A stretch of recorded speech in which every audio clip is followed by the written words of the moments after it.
Denny Hamlin is a guy who still wants to race even after knee surgery. He toughed it out last week in the race. Remember, he was going to have the surgery on Monday. We got rain delayed. This was in Phoenix after the Martinsville incident, the surgery, and he ended up racing 376 laps. Even though he was a few laps down, he hung in there. And let's join him now. He's with our Steve Burns.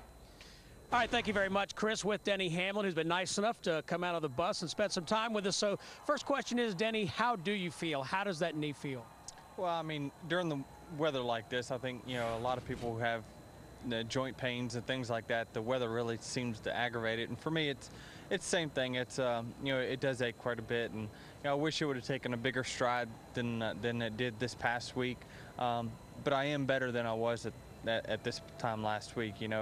The only problem is I'm only about 5 to 10% better instead of like 50 is like I hoped. But that's just part of it. We had to run that whole race last week, and I felt like it was important for myself and the team to do that. And I know it's just we're going to have to endure this, and once we can get through it, then we're going to be better in the long run. Denny, people had a lot of different opinions about whether or not you should have run the entire race, particularly when you got 2 laps down. DW just paid you a huge compliment. His opinion is that you were sending a message to your race team. Is that true?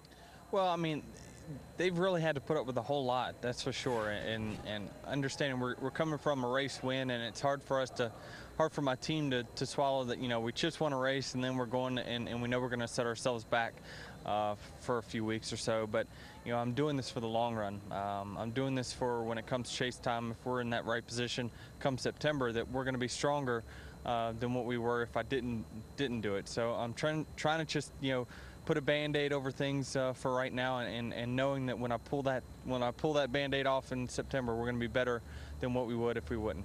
Before we go back to Chris Myers, I have to ask you, you and Michael Jordan have become friends. Will the Bobcats win their series against Orlando? Of course they will. The fan of me says, of course they will. All right, thanks a lot, Chris. All right, thanks, Steve. Boy, he's a good company. He's hanging out with Michael Jordan. Yeah, well, Jordan now he's owner of the Bobcats. Yeah, he's a big fan, so makes sense.